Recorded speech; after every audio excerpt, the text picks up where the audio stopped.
Blessed evening po sa mga bagong pasok. Tayo po ay makinig at ang ating salita po, banal na salita, Kingdom Gospel para sa gabi pong ito ay Juan 11 verse 1 hanggang 57. Ang gagamitin po nating version ay ASD, ang salita ng Diyos. Ayan po.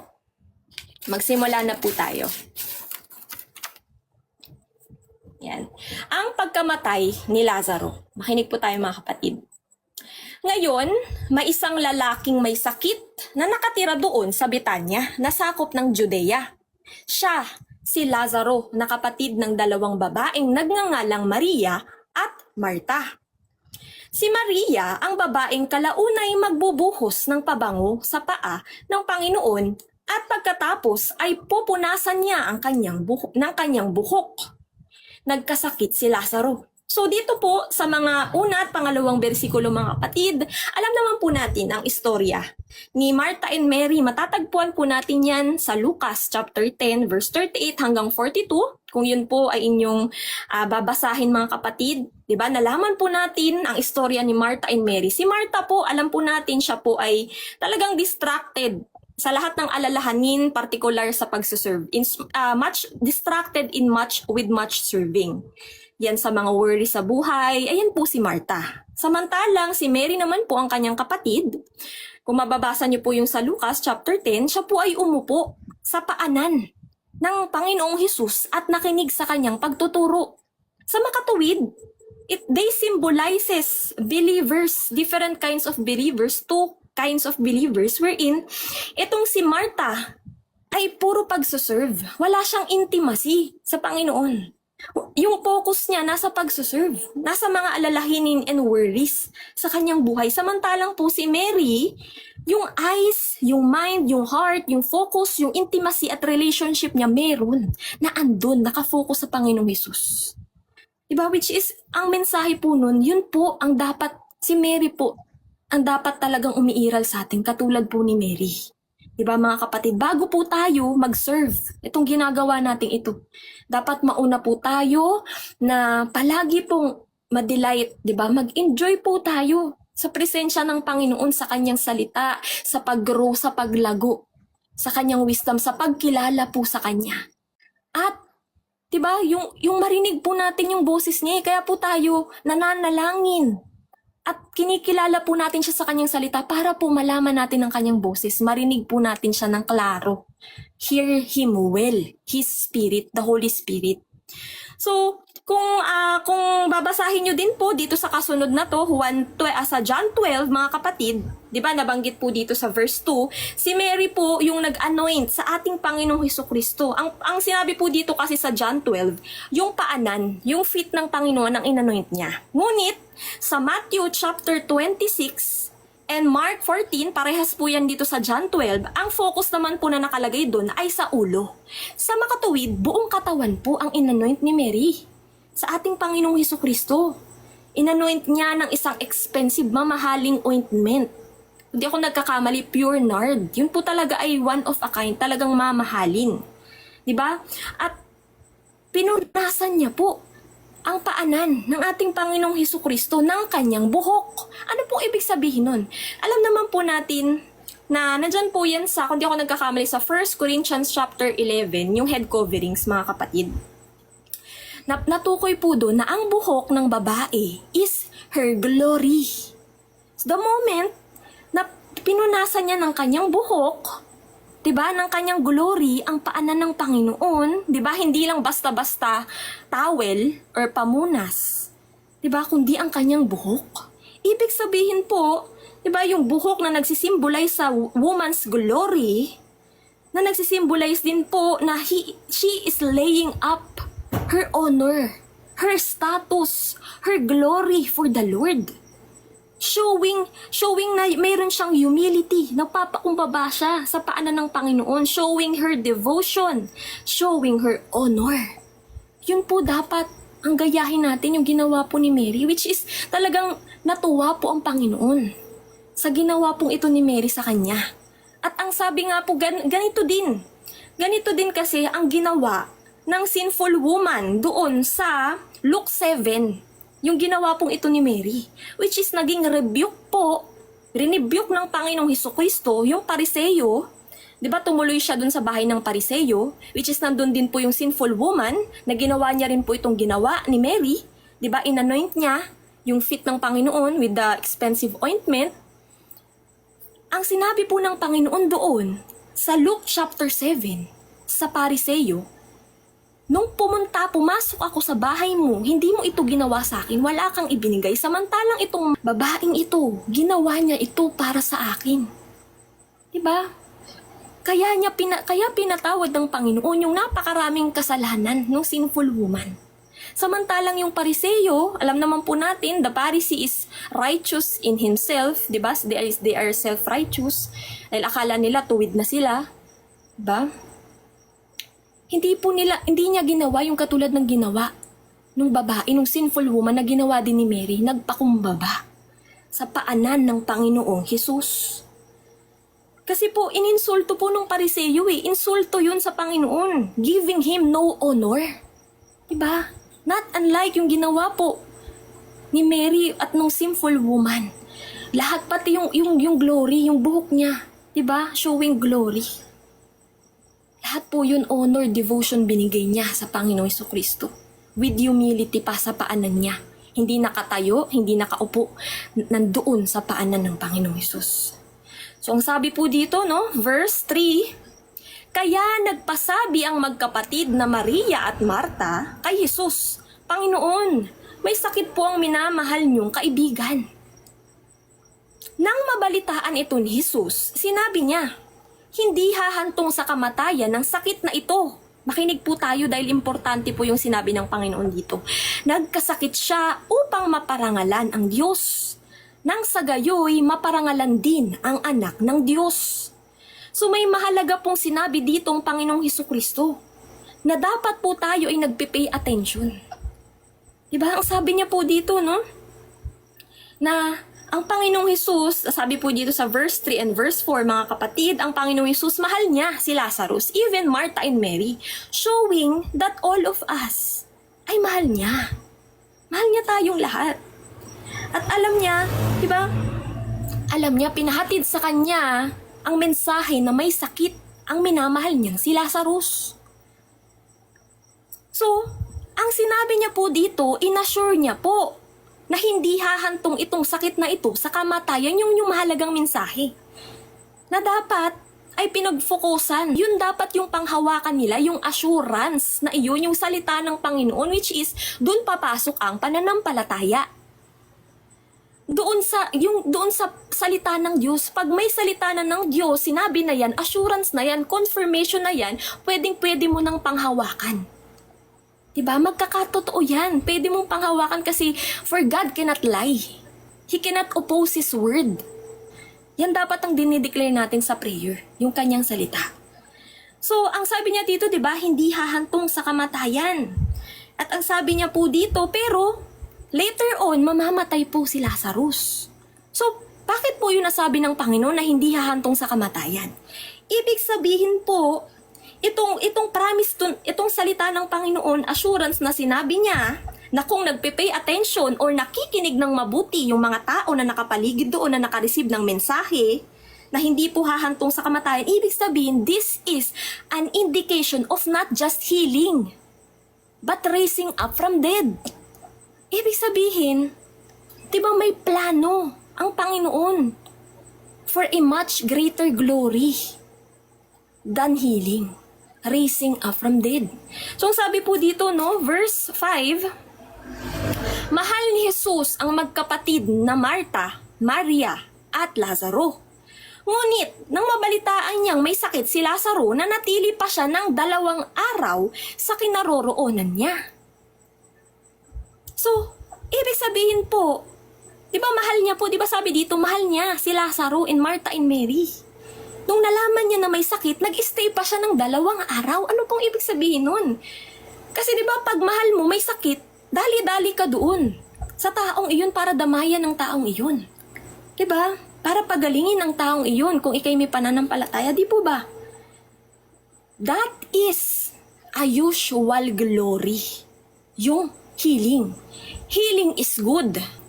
But raising up from dead, That is a much greater glory na pinaplano ng Panginoon. He is manufacturing and planning for a greater glory, kaya nag-antay po siya ng 2 araw. Ibig sabihin, ang faith po natin ay kailangang dinadagdagan talaga natin ng patience. Dahil ang mismong Panginoon na po ito, may patience. Nag-antay ng 2 araw para sa much greater glory rather than healing. Di ba mga kapatid? So, siya ay nag-wait sa 2 araw for the secret ingredient. Nag-aantay siya kasi minamanufacture niya itong much greater glory. Kumbaga sa putahe, linuluto niya. So, inaantay niya yung secret ingredient. Alam niyo po kung ano yung secret ingredient? Kamatayan. Death. That is the secret ingredient to complete the much greater glory. So, inaantay niyang mamatay si Lazaro. So sabi po dito, verse 7, pagkalipas ng 2 araw, sinabi niya sa mga alagad niya, bumalik na tayo sa Judea. Sumagot sila, Rabay, kamakailan lang ay tinangka kayong batuhin ng mga Hudyo roon.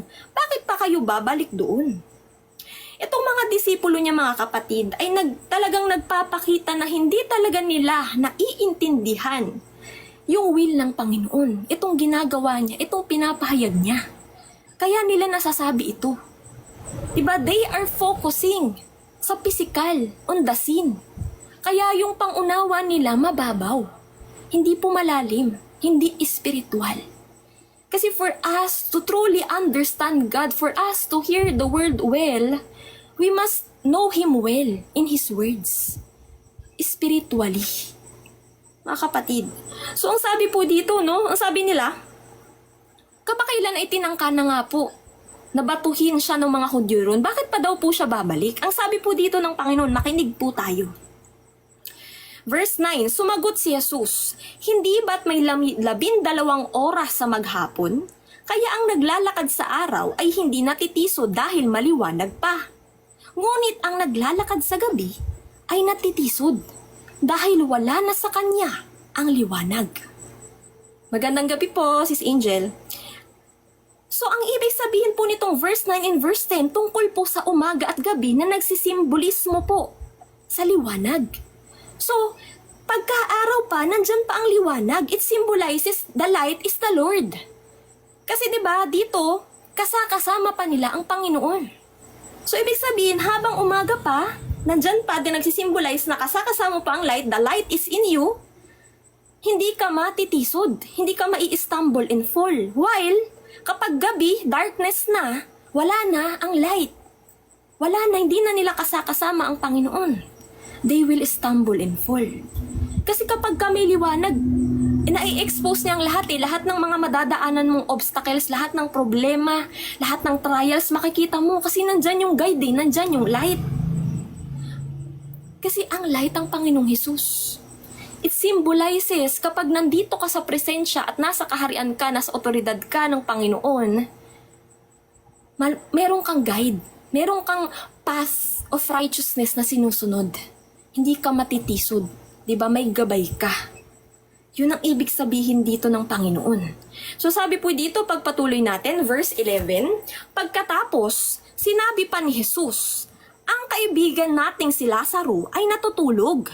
Pupunta ako roon upang gisingin siya. Sinabi ng mga alagad niya, Panginoon, kung natutulog siya, nangangahulugang ito na gumagaling na siya. Ang akala nila ay natutulog lang si Lazaro. Pero ang ibig sabihin ni Jesus ay patay na ito. So ano po ibig sabihin nito mga kapatid? Itong verse 11 hanggang 13. Na alam na ng Panginoon na yung glory ay ready na. Ready na talagang mag-manifest. Kasi 'di ba, na ano niya na manufacture niya ni. Alam niya na namatay na si Lazaro. Yun yung secret ingredient na inaantay niya. Kaya siya nag-antay ng 2 araw. Pero yung mga disipulo niya, na alam naman natin ay nagfo-focus lamang, 'di ba mababaw yung pangunawa. Hindi nila tunay na nalalaman at ito pa yung sinasabi nila. Na sabi nila, nung akala nila ang ibig sabihin ng Panginoon sa natutulog ay yung physical na natutulog. Hindi nila alam na ang ibig sabihin ng Panginoon sa natutulog ay patay na. So ang sabi nila dito, kung siya ay natutulog, nangangahulugan na ngayon sa mga oras na ito ay siya ay gumagaling na. Pero ang sabi ka ng Panginoong Hesus dito, ang ibig sabihin niya ay patay na si Lazaro. Yun yung hindi maintindihan ng mga disipulo niya. Na ang pinapahayag niya sa atin, sa mga, diba, sa mga tao, kailangan talaga mag-focus tayo on the unseen. Diba, kailangan po talaga nating masik ang kanyang kaharian para po i-reveal niya ang lahat ng secrets, the mysteries ng kanyang mga salita, para malaman po natin espiritual ang kahulugan. Yun po iyon mga kapatid, pero pag hindi mo nasik ang kanyang kaharian, magiging ganito ka, mababaw ang inyong pangunawa. Magiging pisikal lamang yung mga sinasabi ng Panginoon, ang pangunawa nyo, pisikal lamang, hindi dun sa hindi nakikita o yung malalim na pakahulugan, yung spiritual na kahulugan. Sabi po dito, verse 14, kaya tinapat sila ni Jesus, patay na si Lazaro. Ngunit nagpapasalamat ako na wala ako roon upang magkaroon kayo ng pagkakataon na lalo pang sumampalataya sa akin. Tayo na, puntahan natin siya. So, talagang inahaya na sila ng Panginoon, puntahan na natin. Kasi nga, di ba, namatay na si Lazaro, yun yung inaantay niya. Para dun sa much greater glory. For the Son of Man to be glorified. For His name to be glorified. Kasi makikita yung niya, kadakilaan niya. Hindi lang sa pagpapagaling, kundi dun sa pag-raise up from dead. Di ba mga kapatid? So, due sa ignorance nga at lack of faith, itong mga nakapaligid sa kanya ng mga disipulo, hindi nga po talaga nila to naiintindihan at kailangan pa po nila ng pisikal na ebidensya para sila'y maniwala. For them to believe. Pero ang sabi nga ng Panginoon, di po ba? Blessed are those who have not seen but yet have believed. Yung hindi mo nakita, di ba? Pero ikay nanampalataya. Naniwala ka. Yun ang pananampalataya, for we walk by faith, not by sight. Hindi katulad nitong mga disipulo niya ngayon na sinasabi po dito. Diba sabi nga ng Panginoon na He is glad, natutuwa ako. Na wala ako roon. Kasi kung nandoon, ibig sabihin, malalaman mo na patay na talaga siya kasi nandoon kayo. Pero dahil wala siya. Wala siya doon sa kinaroroonan ni Lazaro, pero nalaman niya na patay na si Lazaro. Ibig sabihin po talaga, He is all-knowing. Because He is God. Yan ang hindi malaman-laman nitong mga tao na nakapaligid. Kasi nga po, due to ignorance and lack of faith, mga kapatid, they didn't truly understand what the Lord means. Yung sinabi niya, kung ano ibig sabihin. Kailangan pa nila ng pisikal na ebidensya. Kailangan pa sila na papuntayin sila doon ng Panginoon para malaman na patay na lalaga si Lazaro. Hindi sila nakontento doon sa sinabi ng Panginoon. Diba? So dito, patuloy po natin. Verse 16, si Thomas na tinatawag na kambal ay nagsabi sa mga kapwa niya alagad, sumama tayo sa kanya sa Judea upang mamatay tayong kasama niya. Kita niyo to, si Thomas. Ito yung representasyon talaga. Nang alam mo yun, may kailangan pang maibidensya para maniwala eh. Diba? Ito po yung si Thomas. Diba yung sa resurrection ng Panginoon? Siya din yun eh. Na kailangan pa niya talagang pakitaan siya ng Panginoon para siya'y maniwala na yun ay ang Panginoon. So dito din, dito pa lamang, ganito na yung pag-uugali, yung katangian ni Thomas. Hindi niya truly nalalaman, hindi niya truly naiintindihan yung sinasabi ng Panginoon. Kaya sabi niya dito, sumama tayo sa Panginoong Hesus sa Judea upang mamatay tayong kasama niya. Kasi nga po, ang sabi nga nila, diba, balak na ngang i-stone to death ang Panginoon doon. Bakit pa daw siya pupunta doon? Kita mo, yun pa rin ang pinaniniwalaan nila. Hindi nila, alam mo yun, hindi sila magtiwala, hindi sila manampalataya, nakasakasama nila ang makapangyarihang Diyos. Walang mangyayaring masama sa kanila. Mga kapatid. So verse 17, pagpatuloy po natin, nang dumating si Jesus sa Betanya, nalaman niyang 4 na araw nang nakalibing si Lazaro. Halos 3 kilometro lang ang layo ng Betanya sa Jerusalem. Kaya maraming Hudyo mula sa Jerusalem ang dumalaw kina Marta at Maria upang makiramay sa pagkamatay ng kanilang kapatid. So marami po, no? Marami daw po itong mga pumunta at nakiramay. Kasi nga po, patay na nga po si Lazaro. Nakiramay dito kay Martha and Mary, mga kapatid po ni Lazaro. Nasabi po dito sa verse 17, 4 na araw nang nakalibing si Lazaro. Ibig sabihin po, dito talaga natin malalaman na ang gusto ng Panginoon sa pananampalataya mo, dagdagan mo ng dagdagan ng pasensya. Kasi nga po siya, 4 na araw. 4 na araw nang patay si Lazaro. Saka siya dumating. Di po ba? Bago po magawa yung glory, yung pag-raise up from death. Kasi sila pa po ay naglakbay, di ba? 3 kilometro ang layo sa Betania papunta sa Jerusalem. So, dito po mga kapatid, sa verse verse 20, sabi po dito, nang mabalitaan ni Martha na darating si Jesus, umalis ito para salubungin siya. Ngunit si Maria ay naiwan sa bahay. Sinabi ni Martha kay Jesus, Panginoon, kung nandito lang sana kayo ay hindi namatay ang kapatid ko. Talagang pagfokusan po nating mabuti, itong dalawang ito, si Martha and Mary. Diba kanina na-differentiate na po natin silang dalawa? Yung kanilang katangian na nagde-representa sa 2 different kinds of believer, mga kapatid. Na dito, si Martha po itong tinutukoy dito ha. Sabi po dito, si Martha, nung dumating po ang Panginoong Hesus, umalis po siya agad. Excited po siya. Talagang nagtatakbo siya papunta sa Panginoong Hesus para salubungin siya. Ngunit, si Maria, kita niyo po sabi yung naiwan sa bahay. Ibig sabihin po, she remained still. She remained calm, having the full surrendered faith and waiting patiently for the Lord to come, for the right timing of the Lord. Yun si Mary. Samantalang si Martha, due to lack of full surrendered faith at yung intimacy niya sa Panginoon, excited na excited siyang sabihin sa Panginoon itong mga katagang ito. Sabi niya, kung nandito ka lang, Panginoon, hindi sana namatay ang kapatid ko. Yun ang sabi niya.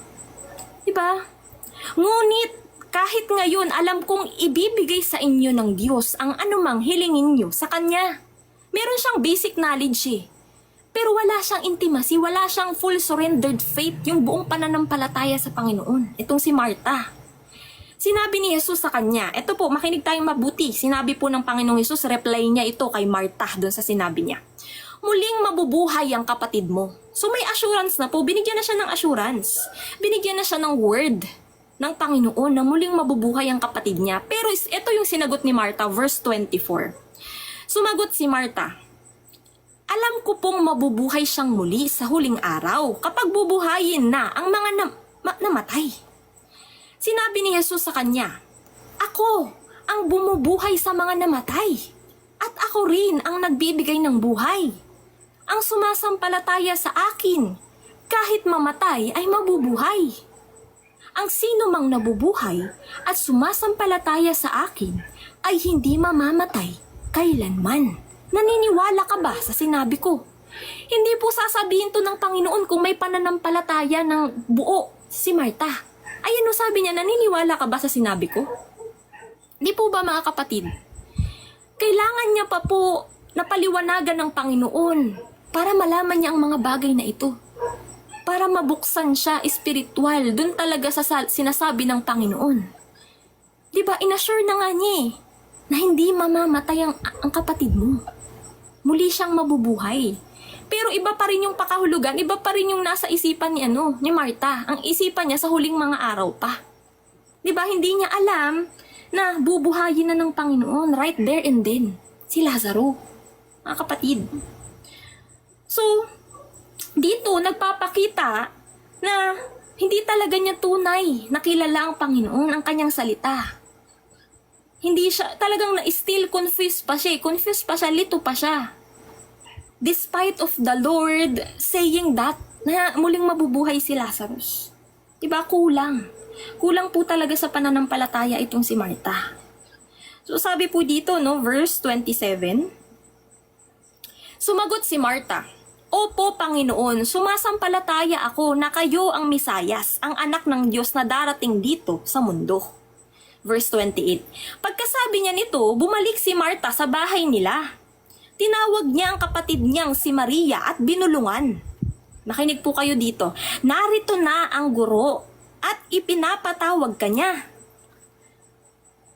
Nang marinig ito ni Maria, dali-dali siyang tumayo at pinuntahan si Jesus. Hindi pa nakakarating si Jesus sa nayong iyon, naroon pa lang siya sa lugar kung saan sinalubong siya ni Marta. Nang makita ng mga nakikiramay na Hudyo na tumayo si Maria at dali-daling lumabas, sinundan nila siya sa pag-aakalang pupunta siya sa libingan upang doon tumangis. So ipaliwanag po natin dito pa lamang po sa verse 28, dali-dali na po. Si Marta, para po tawagin si Mary dahil hinahanap daw po siya ng Panginoon. Kita niyo po, dito pa lamang kikilos itong si Mary nung tinatawag na po siya ng Panginoon. Kita niyo po, yung obedience niya, yung surrender niya sa Panginoon. Di ba mga kapatid? Mary is showing obedience, yung full surrendered faith at humility. Kasi dito po, malalaman po natin sa susunod na bersikulo, siya po ay talagang doon magpapatira pa sa paanan ng Panginoon ulit. Katulad ng ginawa niya noon, mga kapatid. Ibig sabihin po, nasa katangian niya talaga yun, yung humility, yung obedience, yung full surrendered faith na kailangan na yun din ang umiral sa atin. Hindi yung katulad kay Marta. 32. Pagdating ni Maria sa kinaroroonan ni Jesus, nagpatira pa siya sa harap nito at sinabi, "Hello po, magandang gabi po, Brother John Gabriel." Ayan po. Ito po yung topic natin, John 11 po. Nandito na po tayo sa verse 32. Ang sabi po ni Maria sa Panginoong Hesus, "Panginoon, kung narito lang sana kayo, ay hindi sana namatay ang kapatid ko." Ganito din yung, natatandaan nyo, ganito din yung sinabi kanina ni Marta. Yung sinabi ni Mary. Pero magkaiba po sila ng heart posture. Si Marta, kulang siya sa pananampalataya. Samantalang ito, si Mary, meron siyang full surrendered faith. Meron siyang obedience. Meron siyang talagang, alam mo yun yung gusto ng Panginoon eh. Kaya dito, sa mga susunod na verse, pakinggan niyo po ito. Nabagbag ang puso ni Jesus at naawa siya nang makita niyang umiiyak si Maria. Pati na ang mga kasama nitong mga Hudyo, tinanong niya sila, saan ninyo siya inilibing? Ibig sabihin, kanina, nung lumapit si Marta, hindi po umiyak ang Panginoong Jesus. Pero, nung kinausap na siya ni Mary, ni Maria, doon siya umiyak. Ibig sabihin po talaga, the Lord knows the sorrows of the righteous and faithful. At hindi po doon sa mga, hindi talaga siya tunay na kilala, yung walang intimacy at relasyon, tunay na relasyon sa Kanya. Mababasa niyo po yan sa Isaiah chapter 63:9, na yung lahat ng affliction, di ba? Afflicted din po ang Panginoon, nababagabag din siya sa atin sa mga afflictions natin. He is also afflicted. Naaapektuhan din siya. Pero kailangan niya ikaw makita di ba, na nandiyan ka sa pain and suffering na yan para tumatag yung pananampalataya mo, para din yan sa atin, sa ikabubuti natin. Yung ginagawa ng Diyos sa atin, para tayong talagang dinadarang sa apoy or sa trial, sa pain and suffering, para tayo ay tumatag ng tumatag. Diba? Tumibay yung pananampalataya natin, mga kapatid. Kaya nakita niyo na po yung difference, mga kapatid. Dito siya umiyak. Nung kay Mary na, pero kay Marta hindi siya umiyak. Bagkus nirebuke niya pa si Marta. Hindi po ba? So dito po, pagpatuloy po natin, nandito na po tayo sa verse. Sumagot sila, "Panginoon, hali kayo, tingnan ninyo." Verse 35. At si Jesus ay umiyak. Dito na po start na umiyak ang Panginoon. Kaya sinabi ng mga tao, "Tignan ninyo kung gaano siya kamahal ni Lazaro." Ngunit, verse 37, sinabi naman ng iba, "Hindi ba't pinagaling niya ang lalaking bulag? Bakit hindi niya nailigtas sa kamatayan si Lazaro?" So dito po sa verse 36, ito po yung nagpapakita din po, 'di ba? Symbolizes itong mga Hudyong ito na talagang nakita nila yung pagmamahal na-recognize nila, na-appreciate nila yung pinakitang pagmamahal, diba, ng Panginoon kay Lazaro. Kaya siya umiyak, diba? Samantalang dito sa verse 37, itong mga ibang Hudyo naman ay hindi naniwala. Bagkus ang sinabi nila, diba, wala silang pananampalataya, nagkaroon pa sila ng pagdududa, doubts, imbis na faith. They did not truly know the Lord.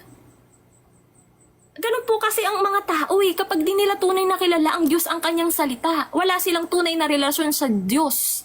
Doubt, mangunguna yung pagiging double-minded nila. Yan ang ayaw ng Panginoon. Yung ikay pinagdududahan mo siya. Kasi hinalintulad nga po yan nasa James yan, hinalintulad niya sa alon. Ang isang taong may doubt, double-minded, alon, urong-sulong, 'di ba? May faith ngayon, pag maganda yung estado, yung nangyayari sa buhay, pagka, wala nang faith. Iba na yung sasabihin sa Diyos, magre-reklamo na, magagrumble na sa Panginoon, which is, yun, alam niyo po ba, na ang pagre-reklamo is, talagang mataas na form siya ng pride? Alam niyo po ba yun? Kaya nga po ayaw talaga yun ng Panginoon Ibig sabihin po kasi, pag ikaw ay nagre-reklamo, ikaw ay nagwo-worry. Diba? Ika'y nagwo-worry, ibig sabihin, wala kang pananampalataya sa ating Diyos. Sa ating Diyos, sa ating Aba, sa ating source na may likha ng lahat na kayang-kaya niyang ibigay ang lahat sa'yo. Kailangan lang niya yung puso mo na manampalataya sa Kanya ng buong buo.